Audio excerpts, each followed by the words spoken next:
Despite this immense market power, these tech giants still run into the limits of information access, which Hayek noted decades ago. As large as Amazon and its cohort may be, other sellers have knowledge and skills, which they either can't access or where the price of such access exceeds its benefits. While unable to abolish the uncertainty and competition which markets represent, such a company's relationship with markets differs from that of the small-time widget maker.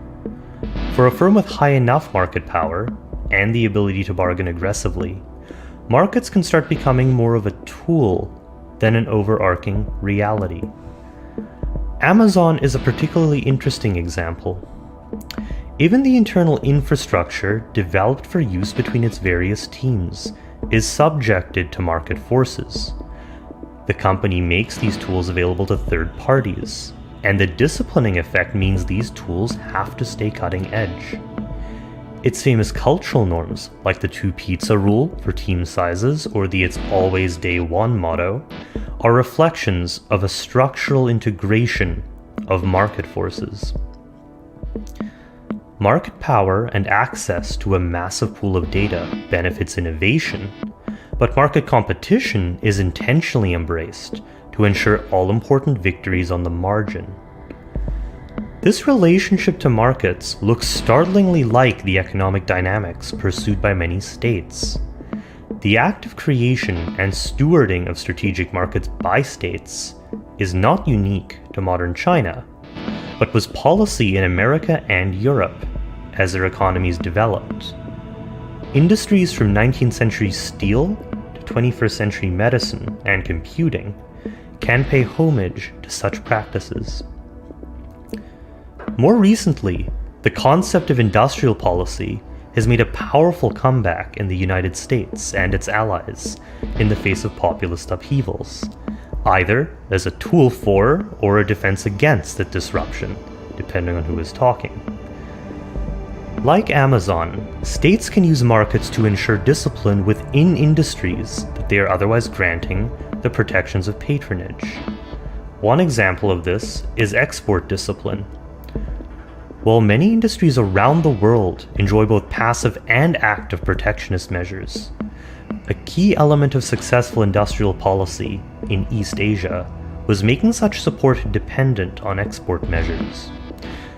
From Japanese machine tools to Korean automakers, the region's strong capacity is the legacy of the Cold War era policy of linking support to success in ruthless global export markets.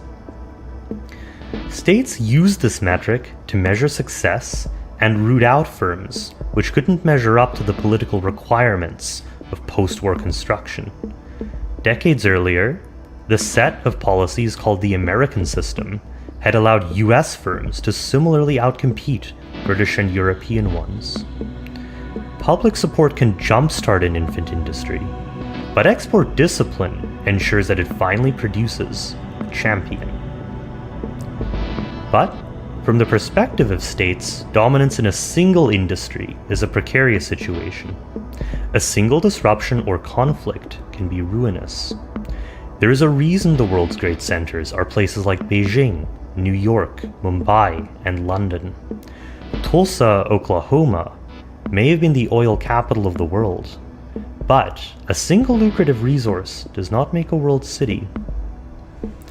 The rise of the special economic zone occurred in part because of its effectiveness in giving a country access to numerous different sectors, especially skilled manufacturing or service industries. Many of the states who have used SEZs lacked either institutional or industrial capacity, and often both. By constructing, importing, or even partially outsourcing the former, a country hopes to incentivize direct investments of the latter. The greatest beneficiaries have been states struggling to build both state and industrial capacity, or to diversify their economies. States from Saudi Arabia to Rwanda have eyed China's Shenzhen metropolis as they get to work on similar zones. While industrial policies allow states to develop particular markets, a successful SEZ allows them to create a hub of markets, a node within the global economic system. In other words, these markets, as markets, are themselves a planned and intentionally constructed element of the economy. Both strategies take an approach to markets as tools or mechanisms, rather than some kind of natural social order. Direct investment and the like occurs on the part of actors in the market, but the market as a total system also provides feedback. States can back industries, but they can't usually pick winning companies. The market acts as a great filter. If a state is lucky, a national champion makes its way through. States and firms alike receive feedback from markets. They adapt and learn in pursuit of their goals. In essence, markets are useful for these organizations for very similar reasons to digital platforms.